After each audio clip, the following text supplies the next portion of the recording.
سبحان الذی سخر لنا هذا وما كنا له مقرنين وإنا إلى ربنا لمنقلبون.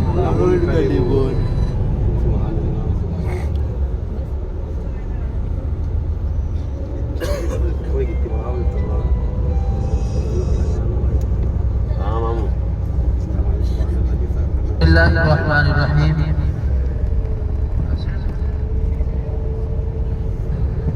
اے زبان، یہ مکہ شہر اور مدینہ شہر وہ شہر ہے کہ ان دونوں شہروں کے اندر کوئی بھی آدمی اپنی مرضی سے نہیں آتا. بھائی آپ فون بند کریں ذرا، فون بند کریں. بلکہ ان دونوں شہروں کے اندر وہی آتا ہے جسے اللہ اور اللہ کا محبوب بلاتا ہے. اور اے زبان، آپ اس وقت اس مکہ شہر کے اندر مہمان ہیں اللہ تعالیٰ کے، اور جب آپ مدینہ پاک جائیں گے تو آپ مہمان ہوں گے پیارے نبی کریم صلی اللہ علیہ وآلہ وسلم. اے زبان، ماشاءاللہ آپ خوش نصیب لوگ ہیں کہ اللہ تعالیٰ کروڑوں مسلمانوں میں سے آپ لوگوں کو چن چن کر اپنے گھر لے کے آئے. اور اے زبان، جب سب سے پہلے دن آپ اس مکہ شہر کے اندر پہنچے تو آپ لوگوں کا پہلا قدم اللہ تعالیٰ کے گھر کی حدود کے اندر لگا. تو اللہ تعالیٰ کا فرمان ہے کہ جب آنے والے کا سب سے پہلا قدم میرے گھر کی حدود کے اندر لگتا ہے تو میں آنے والے کے گناہوں کی طرف نہیں دیکھتا، بلکہ میں اپنے حکم کی طرف دیکھتا ہوں کہ میں آنے والے کے سب گناہ معاف فرما دیتا ہوں. اور آنے والے کی جب سب سے پہلی نظر میرے گھر کے اوپر پڑتی ہے تو آنے والا جو دعا مانگتا ہے اس کی آنکھ بند ہونے سے پہلے میں اس کی دعا قبول فرماتا ہوں. آج انشاءاللہ ہم مکہ مکرمہ کے مقدس مقامات کی زیارت کے لیے جا رہے ہیں. جو ہماری سب سے پہلی زیارت ہے اس کا نام ہے جبل سور. جبل کہتے ہیں پہاڑ کو، اور سور کا مطلب ہے بیل. یہ طائف سے ایک روڈ آتا ہے، اگر اس روڈ سے اس پہاڑ کو دیکھا جائے تو یہ پہاڑ ایک بیل نما شکل میں دکھائی دیتا ہے، اسی لیے اس کا نام جبل سور رکھا گیا. جبل سور پہاڑ کے اوپر ایک غار ہے، غار سور. اس غار کے اندر ہمارے پر آقا کریم صلی اللہ علیہ وآلہ وسلم اور حضرت ابو بکر صدیق نے جب مکہ سے مدینہ ہجرت کی تو سب سے پہلے اسی غار کے اندر 3 دن 3 راتیں قیام فرمایا. جبل سور، غار سور کسے کہا جاتا ہے. جب اس مکہ شہر کے اندر اللہ تعالیٰ کے محبوب نے اسلام کی دعوت دی تو کفار مکہ اللہ تعالیٰ کے محبوب کے جانی دشمن بن گئے، بہت زیادہ تنگ کرنا شروع کر دیا. اللہ تعالیٰ نے دیکھا کہ میرے محبوب کو تنگ کر رہے ہیں تو حکم ہوا کہ آپ مکہ چھوڑ کر مدینہ ہجرت کر جائیں. لیکن اللہ تعالیٰ کے محبوب نے کہا کہ یہ شہر چھوڑنے کو جی نہیں چاہتا، کیونکہ ہمارے پر آقا کریم صلی اللہ علیہ وآلہ وسلم کا پسندیدہ شہر تھا مکہ. تو اللہ تعالیٰ کے محبوب حضرت ابو بکر صدیق کے پاس گئے اور کہا کہ آپ بھی ہمارے ساتھ مکہ سے مدینہ چلے. حضرت ابو بکر صدیق کا اس شہر میں لوگوں کے ساتھ لین دین بھی تھا، کاروبار بھی تھا، مگر حضرت ابو بکر صدیق نے عرض کی کہ یا رسول اللہ میں حاضر ہوں. اور جب حضرت ابو بکر صدیق کے والد کو پتہ چلا کہ ابو بکر صدیق بھی پیارے آقا کے ساتھ مکہ سے مدینہ ہجرت کر کے جا رہے ہیں تو حضرت ابو بکر صدیق کے والد نے کہا کہ اے ابو بکر، آپ جانتے ہیں کفار مکہ اللہ تعالیٰ کے محبوب کے جانی دشمن بنے ہوئے ہیں، جبکہ آپ کے گھر میں آپ کا بوڑھا ماں باپ اور جوان بیٹی ہے تو آپ نہ جائیں. لیکن حضرت ابو بکر صدیق نے جواب دیا کہ ابا جان، میں اپنے بوڑھے ماں باپ چھوڑ سکتا ہوں، اپنی جوان بیٹی چھوڑ سکتا ہوں، مگر پیارے آقا کریم صلی اللہ علیہ وآلہ وسلم کا دامن نہیں چھوڑ سکتا.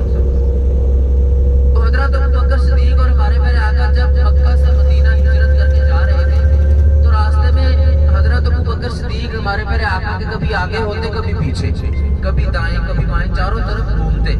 تو ہمارے پیارے آقا نے پوچھا کہ اے ابو بکر آپ ایسا کیوں کر رہے ہیں کہ کبھی آگے ہوتے ہیں کبھی پیچھے، کبھی دائیں کبھی بائیں.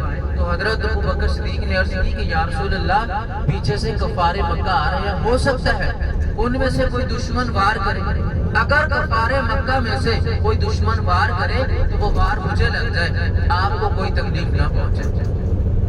جب اس پہاڑ کے پاس پہنچے جبل سور، جس پہاڑ کے اوپر قیام کرنا تھا، تو ہمارے میرے آقا کافی تھک چکے تھے، پاؤں مبارک سوج چکے تھے۔ تو حضرت ابوبکر صدیق نے عرض کی کہ یا رسول اللہ، آپ میرے کندھوں کے اوپر بیٹھے، میں آپ کو اس پہاڑ کے اوپر لے کر جاتا ہوں۔ تو حضرت ابوبکر صدیق ہمارے پیارے آقا کو اپنے کندھوں کے اوپر بٹھا کر اس پہاڑ کے اوپر لے کر گئے۔ پھر جس غار کے اندر قیام کرنا تھا، اس غار کے اندر کچھ کوڑا کرکٹ تھا، کافی پرانی غار تھی، اور غار کے اندر کچھ سوراخ بھی تھے۔ حضرت ابوبکر صدیق کے پاس چادر تھی، پہلے چادر کے ساتھ غار کو صاف کیا، پھر اسی چادر کے چھوٹے چھوٹے پیس کیے ٹکڑے اور تمام سوراخ بند کر دیے۔ ابھی چادر ختم ہو گئی مگر ایک سوراخ باقی رہ گیا، سوراخ بند کرنے کے لیے کوئی بھی چیز نہ ملی۔ تو حضرت ابوبکر صدیق نے اپنی پاؤں والی ایڑی اس سوراخ کے اوپر رکھی اور بیٹھ گئے۔ اسی سوراخ کے اندر ایک سانپ رہتا تھا، اور وہ سانپ بھی بتایا جاتا ہے کہ کئی سو سالوں سے اس غار کے اندر انتظار کر رہا تھا کہ اس غار کے اندر کوئی بہت بڑی ہستی آنے والی ہے، اور وہ ہر روز دن میں تقریباً 70 مرتبہ اپنی بل سے باہر نکلتا دیکھنے کے لیے، لیکن اس دن اس کو راستہ نہیں ملا۔ جب اس سانپ نے باہر آنے کی کوشش کی تو راستہ بند تھا، تو اس سانپ نے حضرت ابوبکر صدیق کی ایڑی کے اوپر ڈسا، لیکن حضرت ابوبکر صدیق نے اپنا پاؤں اٹھانے کی بجائے اور زور سے دبا دیا کہ ضرور کوئی زہریلی چیز ہے، اگر باہر آ گئی تو ہو سکتا ہے میرے آقا کو کوئی تکلیف پہنچائے۔ جب اس سانپ کا ظاہر چڑھا تو درد کی وجہ سے آنکھوں سے آنسو نکل آئے۔ تمہارے پیارے آقا نے پوچھا کہ اے ابوبکر، آپ ابھی سے رو رہے ہیں؟ ابھی تو ہمارا بہت سفر باقی ہے۔ تو حضرت ابوبکر صدیق نے عرض کی کہ یا رسول اللہ، سفر کی وجہ سے نہیں بلکہ مجھے کسی زہریلی چیز نے کاٹا ہے، درد کی وجہ سے آنسو نکلے۔ تمہارے پیارے آقا نے فرمایا کہ وہی جگہ آپ میری طرف کریں۔ حضرت ابوبکر صدیق نے اپنی پاؤں والی ایڑی پیارے آقا کی طرف کی، ہمارے پیارے آقا نے اپنی انگلی مبارک سے لعاب دہن اوپر لگایا، اور لگاتے ہی اللہ تعالیٰ کی طرف سے فوری طور پر شفا ہو گئی۔ اب کفار مکہ بھی ہمارے پیارے نبی کا پیچھا کرتے ہوئے اس غار کے پاس پہنچ گئے۔ جب اس غار کے پاس پہنچے تو اللہ تعالیٰ کی طرف سے کبوتری کو حکم ہوا، غار کے ایک راستے کی طرف کبوتری نے انڈے دے دیے، اور جو غار کا دوسرا راستہ تھا اس راستے کی طرف مکڑی کو حکم ہوا، مکڑی نے جالا بن دیا۔ اب کفار مکہ نے دیکھا کہ اگر اس غار کے اندر کوئی آیا ہوتا تو یقیناً دونوں راستوں میں سے ایک راستہ کھلا ہوتا، یہ تو بہت پرانی غار محسوس ہوتی ہے، لہذا کفار مکہ دیکھ کر واپس چلے گئے۔ پھر ہمارے میرے آقا کریم صلی اللہ علیہ وآلہ وسلم اور حضرت ابوبکر صدیق نے 3 دن 3 راتیں اس غار کے اندر قیام فرمایا۔ جبل سور، غار سور اسے کہا جاتا ہے، یہ حرم شریف سے نا تقریباً 3-3.5 کلومیٹر دور ہے یہ والا پہاڑ، اور اس پہاڑ کی بلندی ہے تقریباً 5,500 فٹ۔ ابھی آپ لوگ کو دیکھیں گے کہ کتنا مشکل اور کتنا اونچا یہ پہاڑ ہے۔ اوپر جانے کے لیے جو جوان آدمی ہوتا ہے نا بالکل تندرست، اسے کم از کم 2-2.5 گھنٹے لگتے ہیں آنے جانے کے لیے، لیکن حضرت ابوبکر صدیق ہمارے میرے آقا کو اپنے کندھوں کے اوپر بٹھا کر اس پہاڑ کے اوپر لے گئے۔ ابھی انشاءاللہ کچھ دیر میں ہماری پہلی زیارت جبل سور پہاڑ کی آ جائے گی، تو سب لوگ بس سے نیچے آ کر گروپ کی شکل میں اکٹھے کھڑے ہو جائیں گے۔ ہم انشاءاللہ زیارت کر کے دعا مانگ کر واپس آئیں گے، اور واپسی پر ہمیں زمان برائے مہربانی کوشش کرنی ہے کہ اپنی اپنی سیٹوں پر ہی بیٹھ جائیں، کیونکہ یہاں پر نا اور بھی بسیں کھڑی ہوتی ہیں، آدمی کھول کر دوسری بس میں بیٹھ جاتے ہیں۔ اپنی اپنی سیٹوں پر بیٹھے گا تو پتہ چل جائے گا کہ میرے ساتھ کون بیٹھا تھا، اور یہ آپ کی بس کا نمبر ہے 8482 8482 گاڑی کا نمبر ہر آدمی یاد رکھنا ہے، ایک دوسرے کو دیکھ کے نہیں بس کے اندر بیٹھنا ہے، گاڑی کا نمبر دیکھ کے پھر آپ گاڑی کے اندر بیٹھیں گے۔ اور ایسے بعد جن لوگوں کے پاس دانا وغیرہ ہے کبوتروں کے لیے اپنے ساتھ لیں، باقی اپنے بیگز وغیرہ اپنی سیٹوں پر ہی رکھیں گے، جن میں احرام وغیرہ ہیں وہ جہاں پر ضرورت ہوگی آپ بتائیں گے، جہاں پر دانا ہے جن لوگوں کے پاس وہ اپنے ساتھ لیں۔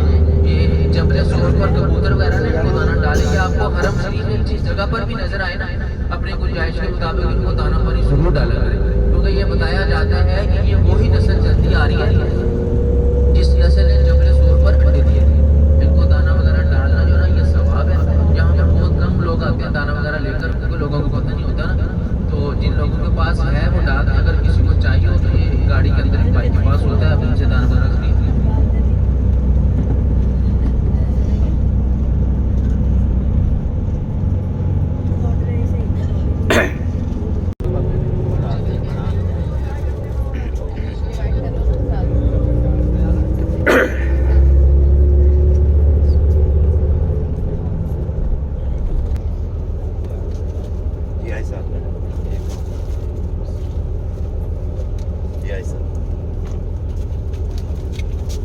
جی صاحب چاہیے جی صاحب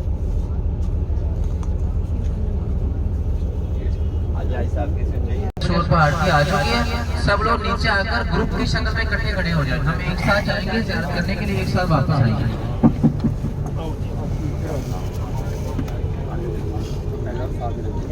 محمد